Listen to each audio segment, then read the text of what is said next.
معاف کیجئے، لاکھ تہجد کی نماز پڑھیے، رمضان کا مہینہ شروع ہونے والا 3 اپریل 2 اپریل سے روزہ رکھتے رہیے، لیکن سود، بیاج، سٹا، دڑا، اگر یہ ساری کی ساری کمائی اگر آپ نے نہیں چھوڑی تو آپ کا روزہ قبول نہیں، آپ کی نماز قبول نہیں، کلیئر کہہ رہا ہوں، نماز قبول نہیں۔ مولانا صاحب آپ کیسے کہہ سکتے ہو؟ کوئی آدمی اگر مجھ سے پوچھے کہ مولانا صاحب اگر اس کرتے کو یا شیروانی کو میں پیشاب سے دھوؤں تو کیا پاک ہو جائے گی؟ تو پیشاب سے دھونے کے بعد کیا کوئی پنجابی پاک ہوگا؟ نہیں ہوگا۔ شیروانی کو ہم پیشاب سے دھوئیں تو پاک ہو جائے گی؟ نہیں ہوگی۔ اگر آپ عبادت کر رہے ہیں اور مال حرام کا کھا رہے ہیں، کمائی حرام کی ہے، تو یہ نماز، یہ روزہ کیسے قبول ہو جائے گا؟ نہیں ہو سکتا ہے، نہیں۔ جیسے وہ کتا آج برداشت نہیں کر رہا ہے کہ دوسرا کتا ہمارے مرے ہوئے بیل کو کھانے آئے، گوشت برباد ہوتا ہو جائے، لیکن کتے کو منظور نہیں کہ دوسرا کتا کھائے۔ یہ صفت آج ہمارے اندر پیدا ہو چکی ہے، بلکہ ہمیں دوسروں کے مال کو لوٹنے کی فکر ہوتی ہے۔ قرآن کہہ رہا ہے فرشتوں نے آواز دی، فرشتوں نے جب پکارا تو اس وقت حضرت زکریا محراب کے اندر نماز کی حالت میں کھڑے تھے۔ یعنی یہ نماز زکریا علیہ السلام بھی پڑھا کرتے تھے، زکریا علیہ السلام پر بھی فرض تھی۔ جب فرشتوں نے پکارا، فرشتوں نے آواز دی، وَنَادَتْهُ الْمَلَائِكَةُ وَهُوَ قَائِمٌ يُصَلِّي فِي الْمِحْرَابِ، تو حضرت زکریا علیہ السلام نماز کے اندر، محراب کے اندر نماز کی حالت میں تھے۔ زکریا علیہ السلام کی زندگی بتلا رہی ہے کہ زکریا علیہ السلام پر بھی نماز فرض تھی۔ زکریا علیہ السلام نے جس کی کفالت کی اس کا نام ہے مریم۔ حضرت مریم کو پال پوس کر بڑا کیا۔ حضرت مریم کو بھی حکم ہوتا ہے یا مریم اقنتی لربک، آئے مریم اپنے رب کے لیے جھک جا، اپنے رب کی فرما بردار بن جا۔ وَسُجُودِي وَارْكَعِي مَعَ الرَّاكِعِينَ، آئے مریم اللہ کے لیے سجدہ کر، اللہ کے سامنے سر جھکا اور اسی کو رکوع کر۔ آئے مریم اللہ کے علاوہ کسی اور کے لیے سجدہ جائز نہیں۔ آئے مریم رکوع کرنے والوں کے ساتھ رکوع کر، سجدہ کر اور رکوع کرنے والوں کے ساتھ رکوع کر۔ وَسُجُودِي وَارْكَعِي مَعَ الرَّاكِعِينَ، سجدہ کر اور رکوع کرنے والوں کے ساتھ رکوع کر۔ یہ حضرت مریم جو ایک عورت ہیں اور ایسی پاک دامن عورت ہیں کہ جن کو اللہ رب العالمین نے ان کے نکاح شادی سے پہلے ان کو بیٹا عطا فرمایا۔ حضرت عیسیٰ ان کے بطن سے پیدا کیا، ان کو کسی مرد نے چھوا بھی نہیں تھا، لیکن اس عورت کو بھی اللہ رب العالمین حکم دے رہا ہے آئے مریم اپنے رب کی فرما برداری کر، اس کی اطاعت کر، وسجودی اور سجدہ کر، وارکعی مع الراکعین اور رکوع کرنے والوں کے ساتھ رکوع کر۔ حضرت موسیٰ علیہ السلام کو کہا جا رہا ہے اے موسیٰ سنو، اننی انا اللہ، میں ہی اللہ ہوں، لا الہ الا انا، میرے علاوہ کوئی معبود نہیں۔ موسیٰ کو اللہ رب العالمین کیا کہہ رہا ہے؟ موسیٰ سنو، میں ہی اللہ ہوں، لا الہ الا انا، میرے علاوہ کوئی معبود نہیں، فاعبدنی واقم الصلاۃ لذکری، اے موسیٰ بس میری ہی عبادت کرو، فاعبدنی میری ہی عبادت کرو، واقم الصلاۃ لذکری اور میرے یاد کے لیے نماز قائم کرو۔ یہ موسیٰ علیہ السلام کو حکم دیا جا رہا ہے۔ ابھی ہم قرآن سے ثبوت دے رہے ہیں اور اس کے بعد میں ہندو دھرم کے اوپر آئیں گے کہ دیکھیے کرشن جی بھی نماز پڑھنے کا حکم دے رہے ہیں۔ واقم الصلاۃ لذکری اور میری یاد کے لیے تم نماز قائم کرو۔ یہ موسیٰ علیہ السلام پر بھی اللہ رب العالمین نے نماز فرض کی، اور موسیٰ پر نماز تو ایسی فرض تھی کہ موسیٰ علیہ السلام اللہ کے نبی سے بار بار کہتے تھے کتنے وقت کی نماز ہے؟ 50۔ نہیں پڑھ پائے گی آپ کی امت، پھر جائیے کم کرائیے، پھر کہے کتنی رہ گئی؟ کہ 40۔ کہ ابھی بھی زیادہ، اور کم کراؤ۔ کتنی رہ گئی؟ 30۔ یہ بھی زیادہ، پھر جاؤ۔ اب کتنی رہ گئی؟ 20۔ یہ بھی زیادہ، پھر جاؤ۔ پھر گئے کتنی رہ گئی؟ 10۔ یہ بھی زیادہ ہیں۔ اے موسیٰ کیا 10 تو ٹھیک ہے، نہیں پھر جاؤ، پھر گئے، کتنی رہ گئی؟ کہا 5. کب؟ پھر جاؤ، میری امت 2 وقت کی نماز نہیں پڑھ پائی، آپ کی امت 5 وقت کی کیسے پڑھے گی؟ اللہ کے نبی فرماتے اب نہیں جاؤں گا. کیوں؟ کہ اب مجھے بار بار اپنے رب کے پاس جاتے ہوئے شرم آتی، کتنی کم کراؤں؟ 50 سے 5 رہ گئیں، 10 گنا اللہ نے کم کر دی، پھر جاؤں تو کیا بالکل ختم کروا دوں؟ نہیں، اب نہیں جاؤں گا.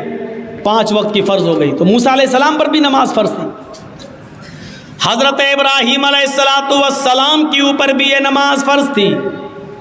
جب حضرت ہاجرہ کو اور ان کے پیٹ سے پیدا ہونے والے بچے اسماعیل کو جب حضرت ابراہیم علیہ السلام نے بیابو گیا وادی پہ چھوڑ دیا، غیر ذی زرع وادی میں چھوڑ دیا، ایک بیابان جنگل میں میدان منا میں چھوڑ دیا، اور جب چلے گئے دور گئے تو فرمایا ربنا انی اسکنت من ذریتی بواد غیر ذی زرع عند بیتک المحرم لیقیموا الصلاۃ. اے ہمارے رب، اے ہمارے پروردگار، ہم نے اپنی ذریت کو، ہم نے اپنی اولاد کو، ہم نے اپنے بیوی اور بچے کو ایک ایسی بیابان جنگل میں چھوڑ دیا ہے جہاں ان کا کوئی پرسان حال نہیں ہے، جہاں ان کا کوئی دیکھ ریکھ کرنے والا نہیں ہے سوائے تیرے. اے اللہ، میں نے ان کو غیر آباد، غیر مانوس جگہ پر ہم نے ان کو چھوڑ دیا ہے. بجلی نہیں ہے، پانی نہیں ہے، کھانا نہیں ہے، ایک بیابان جنگل میں ہم نے ان کو چھوڑ دیا ہے. بے آب و گیاہ وادی میں ہم نے ان کو تیرے بھروسے پر چھوڑ دیا ہے. اے اللہ، اس لیے یہاں چھوڑا ہے کہ ان سے آبادی بڑھے، پھلے پھولے، لیقیموا الصلاۃ، تاکہ یہاں یہ لوگ جب پڑھنے لگے اور آبادی بڑھ جائے تو نماز قائم کی جانے لگے، نماز پڑھی جانے لگے. ہم نے ایک ایسے بے آب و گیا جنگل میں، وادی میں چھوڑ دیا ان کو، لیقیموا الصلاۃ، تاکہ یہاں نماز قائم کی جا سکے، نماز ادا کی جا سکے. ابراہیم علیہ السلام پر بھی نماز فرض تھی. ایک دوسرے موقع پر ابراہیم علیہ السلام نے کہا رب اجعلنی مقیم الصلاۃ ومن ذریتی ربنا وتقبل دعا. غور کرو قرآن کی اس آیت پر. ابراہیم کیا کہہ رہے ہیں؟ اے اللہ، مجھے اور میری اولاد کو نماز کا قائم کرنے والا بنا دے. رب اجعلنی مقیم الصلاۃ ومن ذریتی، اے اللہ مجھے اور میری ذریت کو، میرے بیوی بچوں کو، میری اولاد کو مقیم الصلاۃ، نماز کا قائم کرنے والا، نماز کا پڑھنے والا بنا دے، نماز کا پڑھنے والا بنا دے. ربنا وتقبل دعا، اے اللہ تو ہماری اس دعا کو قبول فرما لے. اے اللہ ہمیں اور ہماری اولاد کو نمازی بنا دے، نماز کا قائم کرنے والا بنا دے. اس سے پتہ چلتا ہے کہ نماز ہر نبی پر فرض تھی. جب مریم کے پیٹ سے عیسیٰ آئے تو لوگوں میں ہنگامہ ہو گیا، ہیں مریم نے بچہ پیدا کیا، ارے اس کی تو شادی نہیں ہوئی ہے، پھر بچہ کیسے پیدا ہو گیا؟ خرافاتی لوگ گھیر لیے، مریم بتاؤ یہ بچہ کہاں سے آیا؟ تم تو محراب میں نماز پڑھتی ہو، عبادت میں مصروف رہتی ہو اور اتنی نیک بنتی ہو، اور پھر شادی سے پہلے بچہ، یعنی سب کو دکھاتی ہو، ڈھڈورا پڑتی ہو، اور حالت یہ ہے کہ تم نے ایک ناجائز بچے کو جنم دے دیا. شادی سے پہلے یہ بچہ کہاں سے آیا؟ پہلے تو مریم خاموش رہی، جب لوگوں کے تانے وہ سن نہ سکی. بڑے بڑے کمنٹ، بڑے بڑے گندے کمنٹ بھی آتے ہیں نا، کیچڑ اچھالا جاتا ہے نا، اور یہ تو سامنے دکھ رہا ہے کہ مریم کی شادی نہیں ہوئی ہے، پھر بچہ کہاں سے؟ جب مریم اس کمنٹ کو سن نہیں سکی اور لوگوں کے باتیں اور تانے جب برداشت نہ کر سکی تو اشارہ کر دیا اس بچے سے پوچھ لو. مجھ سے کیا پوچھتے ہو؟ اس سے پوچھ لو کہ تیرا باپ کون ہے، وہ خود ہی بتا دے گا. جاؤ جاؤ. جب مریم نے اس بچے کی طرف اشارہ کیا، قرآن کیا کہتا ہے؟ جب لوگوں سے کہا اس بچے کی طرف جاؤ تو لوگوں نے کہا کیف نکلم من کان فی المہد صبیا. اے مریم، تو مجھے اس کے پاس بھیج رہی ہے جو پالنے میں جھول رہا ہے، جو گہوارے میں کھیل رہا ہے، جو ایک چھوٹا سا بچہ ہے، وہ کیا بولے گا؟ کیف نکلم، ہم کیسے اس سے بات چیت کریں جو گہوارے میں پڑا ہوا ہے، جو پالنے کے اندر پلا ہوا ہے، جو جھول رہا ہے، جو کھیل رہا ہے، حالانکہ وہ ابھی چھوٹا سا دودھ پیتا بچہ ہے، وہ ہم سے کیسے بات کرے گا؟ ہم اس سے کیسے گفتگو کریں؟ وہ ہمیں کیا جواب دے گا؟ جواب تو تمہیں دینا ہے، تم بتاؤ کہ یہ بچہ کہاں سے آیا؟ کیف نکلم من کان فی المہد صبیا، اے مریم اس بچے کے پاس کیا بھیجتی ہے؟ وہ تو پالنے میں جھول رہا ہے، وہ تو چھوٹا سا بچہ ہے، وہ ہماری بات کا کیا جواب دے گا؟ ابھی اتنا کہا ہی تھا قوم کے لوگوں نے، اتنے میں وہ بچہ یعنی عیسیٰ علیہ السلام اسی جھولے سے آواز دیتے ہیں، اسی پالنے سے، وہ گہوارے سے بولتے ہیں، انی عبداللہ اتانی الکتاب وجعلنی نبیا وجعلنی مبارکا اینما کنت وَأَوْصَانِي بِالصَّلَاةِ وَالزَّكَاةِ مَا دُمْتُ حَيًّا۔ عیسیٰ علیہ السلام جو ابھی دودھ پیتے ہیں اپنی ماں کا، وہ بچہ جواب دے رہا، دودھ پیتا بچہ عیسیٰ وہ جواب دے رہا ہے، آئے میری قوم کے لوگوں، آئے میری ماں پر کیچڑ اچھالنے والوں، انی عبداللہ، میں اللہ کا بندہ ہوں، میرا باپ نہیں ہے، یہ میری ماں ہے، میں اللہ کا بندہ ہوں۔ وہ اتانی الکتاب، اللہ نے مجھے کتاب عطا فرمائی ہے، یعنی انجیل دی، آگے بڑے ہو کر جب نبی بنیں گے تو دے گا، اتانی الکتاب، اللہ نے مجھے کتاب عطا فرمائی، وجعلنی نبیا، اور اللہ نے مجھے نبی بنایا ہے، بچہ بول رہا ہے، وجعلنی نبیا، اس نے مجھے نبی بنایا ہے، وجعلنی مبارکا اینما کنت، اور مجھے بڑا مبارک بنایا ہے جہاں میں ہوں، یعنی جہاں جہاں میں جاؤں ہر جگہ برکت ہی برکت ہوگی، وجعلنی مبارکا اینما کنت، میں جہاں جہاں ہوں وہاں اللہ نے برکتوں کے دروازے کھول دیے۔ اور اس کے بعد جو جملے کہے وہ سنیے، وَأَوْصَانِي بِالصَّلَاةِ وَالزَّكَاةِ مَا دُمْتُ حَيًّا، اور اس اللہ نے مجھے حکم دیا کہ جب تک میں زندہ رہوں نماز قائم کرتا رہوں اور زکوٰۃ ادا کرتا رہوں۔ اوصانی بالصلاۃ والزکوٰۃ ما دمت حیا، مجھے نماز کا اور زکوٰۃ کا حکم دیا جب تک میں زندہ رہوں۔ زندگی جس نے دی اس نے زندگی کے گزارنے کے اصول بتائے ہیں۔ یہ نماز زکریا بھی پڑھا کرتے تھے، یہ نماز مریم بھی پڑھا کرتی تھی، یہ نماز موسیٰ بھی پڑھا کرتے تھے، یہ نماز ابراہیم بھی پڑھا کرتے تھے، یہ نماز عیسیٰ علیہ السلام بھی پڑھا کرتے تھے، اور جتنے بھی نبی اس دنیا میں آئے ہر نبی کے اوپر یہ نماز فرض تھی۔ اسی لیے شریمد بھاگوت گیتا کا 6واں ادھیائے اٹھاؤ اور اس کا 10واں منتر پڑھو، یوگی اجیت ستتماتمانم رہاسیستی تھا ایکاکی اچتاتما نراشیر پرگرہ۔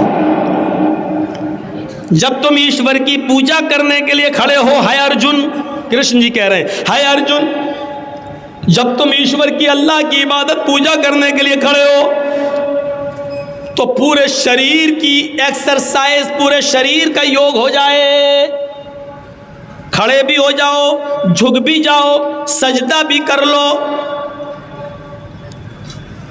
ایک آکی ایک اللہ کے سامنے کھڑے ہو جانا، ستتماتمانم بالکل سیدھے، یچتاتما، اور اپنی آتما کو، اپنے دل کو ایک اللہ کی طرف ہی لگانا، ادھر ادھر مت دیکھنا، ہردیا نما، سینے پر ہاتھ رکھ لینا اور سر کو نیچے جھکا لینا، نما سر جھکا لینا یعنی سجدے کی جگہ پر۔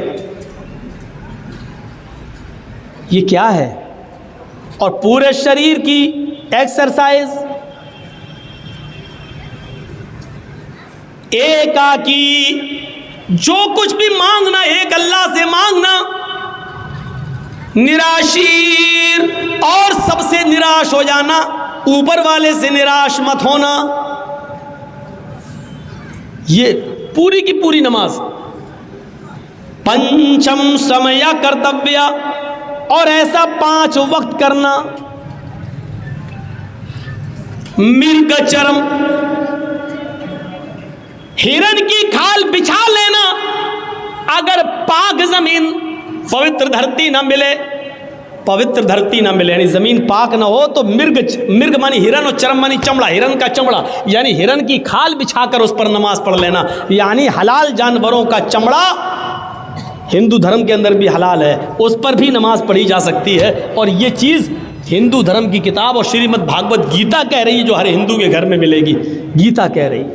نماز پڑھنے کا ثبوت ہندو دھرم کی کتابوں میں بھی ہے. زندگی گزارنے دینے والے نے زندگی گزارنے کے اصول بتائے ہیں، کتاب میں آج موجود ہیں.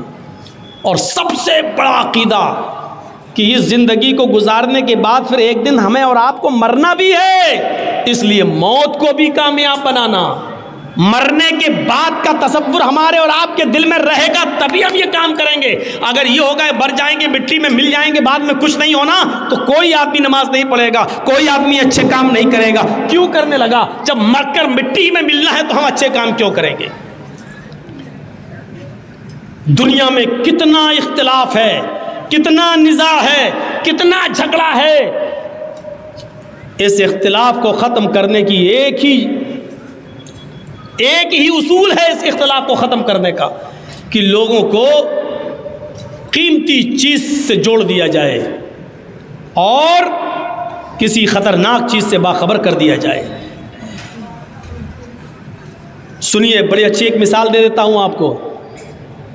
کچھ لوگ لڑ رہے ہیں، گتھم گتھا ہو رہی ہے، یہاں لڑائی ہو رہی ہے، وہ اس کو مار رہا ہے، اس کو مار رہا ہے، پیسہ دے، یہ دے، وہ لڑائی جھگڑا ہو رہا ہے. جرجیت صاحب پہنچ گئے. جرجیت صاحب کے پاس 100 کنچے ہیں. کنچے جانتے ہیں نا؟ گولی. آپ لوگوں کے یہاں جو بھی بولتے ہو، کنچے ہیں، 100 گولیاں ہیں. جرجیت صاحب نے کہا کہ سنو، یہ میرے پاس 100 گولیاں ہیں، ان میں ایک ریڈ کلر کی گولی ہے، ایک ریڈ کلر کا کنچا ہے. میں ان 100 گولیوں کو ہوا میں اچھال رہا ہوں، زمین پر گرے گا، لیکن ریڈ کلر کی گولی پر 1,00,000 روپے کا انعام ہے. جس کو ریڈ کلر کی گولی مل جائے گی وہ ہم سے 1,00,000 روپے لے جائے. جرجیت صاحب نے یہ کہہ کر 100 گولیاں ہوا میں اچھال دیں. ایمانداری کے ساتھ بتائیے گا وہ لڑنے والے اب کیا کریں گے؟ جو ابھی لڑ رہے ہیں، جو ابھی جھگڑ رہے ہیں، آپس میں ایک دوسرے کو چپل سے مار رہے ہیں، بال کھینچ رہے ہیں، جب انہوں نے سنا کہ لال رنگ کی گولی پر 1,00,000 روپے کا انعام ہے، جس کو ملے گی اس کو 1,00,000 روپیہ، تو سارے کے سارے لڑائی جھگڑا چھوڑ کر فوراً بھاگیں گے اور اس گولی کے اوپر ٹوٹ پڑیں گے. گولیاں اور بھی ہیں وہاں، لیکن سب کی نظر لال رنگ کی گولی کے اوپر ہوگی.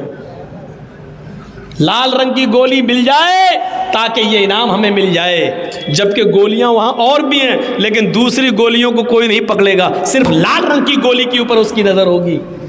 یہ جھگڑا جرجیت صاحب نے کیسے ختم کر دیا؟ لوگوں کو ایک قیمتی چیز سے جوڑ دیا ہے، جھگڑا ختم ہو گیا ہے. جو لوگ ابھی لڑ رہے ہیں، ہم تم سے دولت میں آگے نکل جائیں، تم ہم سے دولت میں آگے نکل رہے ہو، آپس میں جھگڑا کر رہے ہیں، ان کو ایک قیمتی چیز سے جوڑ دو، ان کو حصول جنت سے جوڑ دو، ان کو جنت کی طرف لگا دو، ان کو بتاؤ کہ یہ کرو گے تو یہ ہوگا، جنت میں یہ نعمتیں ہیں، ان نعمتوں کے حصول کے لیے آپس میں ایک دوسرے سے آگے بڑھو، نماز پڑھو، حرام خوری چھوڑو، شراب نوشی سے توبہ کرو. ان کو ایک قیمتی چیز سے آپ جوڑ دیجئے. شرط یہ ہے کہ قیمتی چیز سے جوڑنے کے لیے ایک اچھا اسلوب استعمال کیا جائے، اپنے آپ جھگڑا ختم ہو جائے گا اور لوگ اس قیمتی چیز کو پانے کے لیے اس پر دوڑ پڑیں گے. اچھا، کچھ لوگ لڑ رہے ہیں، جرجیت صاحب نے بہت کوشش کی لیکن وہ جھگڑا ختم نہیں کر پائے ہیں. جرجیت صاحب ایک پٹارا لے کے پہنچ گئے ہیں. ہٹو ہٹو، چھوڑو، تم لوگ کیوں لڑ رہے ہو؟ یہ گتم گتا کیوں کر رہے؟ ہٹو. لیکن ہماری بات کا کوئی اثر نہیں ہو رہا. چپ، جا یہاں سے، اس نے ہمارا پیسہ لیا، اس نے ہمارا یہ دبایا، اس نے ہمارا یہ کیا. لڑ رہے ہیں. جرجی سانپ نے ان لڑنے والوں کے سامنے ایک پٹارا کھول دیا، اس میں سے ایک زہریلا سانپ نکلتا ہے اور پٹارے سے کود جاتا ہے اور رینج کر ان لڑنے والوں کے پاس پہنچتا ہے۔ بتائیے وہ لڑنے والے کیا ہوں گے؟ جبکہ ایک دوسرے کو مارنے کے لیے تلے تھے، اب تو سانپ ان کے بیچ میں پہنچ گیا، اب وہ سب اپنی جان بچا رہے ہیں۔ اب کوئی کسی کو نہیں مارے گا بلکہ اپنی جان بچانے کی فکر کریں گے، میں بچ جاؤں، ادھر بھاگے گا وہ ادھر بھاگے گا۔ ارے تم تو ایک دوسرے کو مارنا ہی چاہ رہے تھے، اب کیوں بھاگ رہے ہو ایک دوسرے سے؟ اب کیوں؟ اب ان کو اپنی جان کی فکر ہو گئی ہے، اب وہ اپنا اختلاف اپنا جھگڑا بھول گئے، اب ان کو اپنی جان کی فکر ہو گئی ہے۔ میرے بھائیوں، ایسے لوگ جہاں اس طریقے کے ہوں وہاں ان کو جہنم کے عذاب سے ڈراؤ کہ دیکھو سود کھانے والے کا یہ عذاب، زنا کرنے والے کا یہ عذاب، چوری کرنے والے کا یہ عذاب، مال حرام کھانے والوں کا یہ عذاب، شراب پینے والوں کا یہ عذاب، ان کو بتاؤ اور ہوشیار کرو کہ دیکھو اس سے ہر آدمی کو اپنے آپ کو بچانا چاہیے۔ اسی کو قرآن کہتا ہے یا ایھا الذین آمنوا قوا انفسکم واہلیکم نارا، ایمان والو تم اپنے آپ کو بھی جہنم سے بچاؤ اور اپنے بیوی بچوں کو بھی جہنم سے بچاؤ، اپنے آپ کو بھی جہنم سے بچاؤ اور اپنے بیوی بچوں کو بھی جہنم سے بچاؤ۔